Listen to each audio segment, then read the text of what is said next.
À quelques heures de son départ pour le Cameroun, précisément pour le quartier général à Koumé, après le sommet spécial, les ministres de la louange et de la parole chantée ont eu une rencontre avec la sœur Henriette Mbarga. Cette rencontre express, qui a vu essentiellement la présence des dirigeants sémeurs de l'église d'Abidjan, a porté sur la communication relative à l'un des principaux objectifs du ministère de la louange et des actions de grâce de la CMCI en 2025.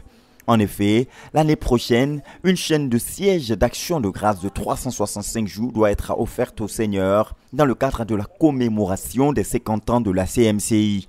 L'occasion pour la sœur Henriette Mbarga d'encourager les sémeurs de Côte d'Ivoire à prendre activement et massivement part à cette chaîne de sièges d'action de grâce.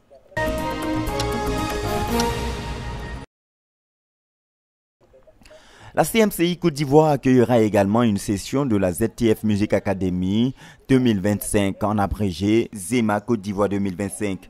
Et les bases et implications de ce futur programme ont été posées à la suite de la rencontre avec la sœur Henriette Mbarga.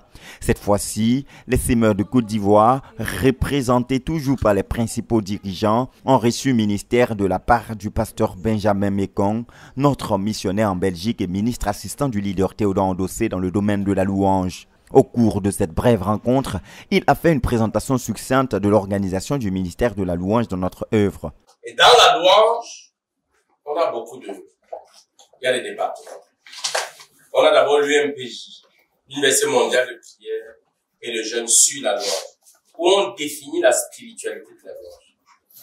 Le but de l'UMPJ, c'est de décortiquer ce que c'est que la louange.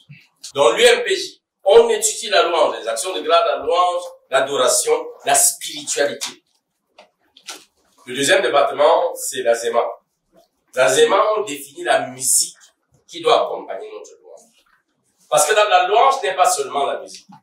Dans la louange, il y a les offrandes d'acclamation, il y a le chant, il y a la danse, il y a les silences de révérence, il y a même le don qui peut être, tu peux donner à Dieu financièrement comme une offrande.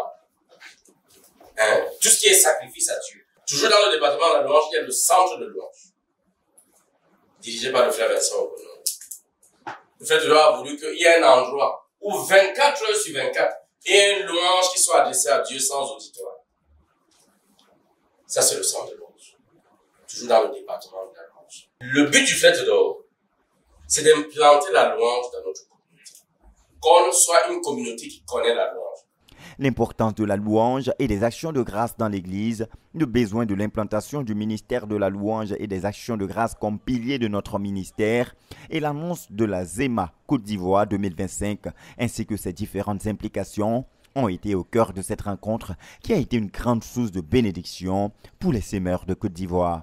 Nous faisons partie des plus heureux de ce sommet parce que nous avons eu le privilège de recevoir en tant que ministre de louange, en tant que semeur, la sœur Henriette Mbarga, qui est un de nos mentors, une de nos icônes dans le ministère de la louange, et le frère Benjamin Mekong, qui est le responsable de la ZTF Music Academy.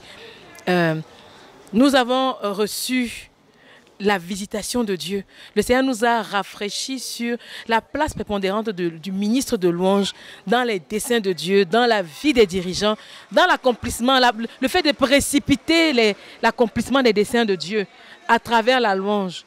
Et nous avons été provoqués à nous qualifier, à nous performer, à étudier notre ministère et avoir de la ressource pour offrir à Dieu un ministère plus excellent pour l'année 2025 et nous préparer à lui offrir une chaîne de sièges de louange en reconnaissance pour 50 années qu'il a accordé à notre ministère depuis qu'il a confié au frère Zach de faire la communauté missionnaire chrétienne internationale et tout ce qui s'en est suivi.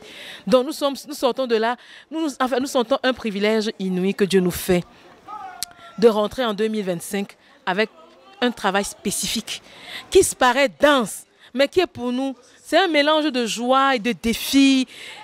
Nous sommes des privilégiés. Donc 2025, une année de louange abondante dans toute la nation et dans toute la communauté. Nous bénissons le Seigneur pour ce grand privilège. Amen.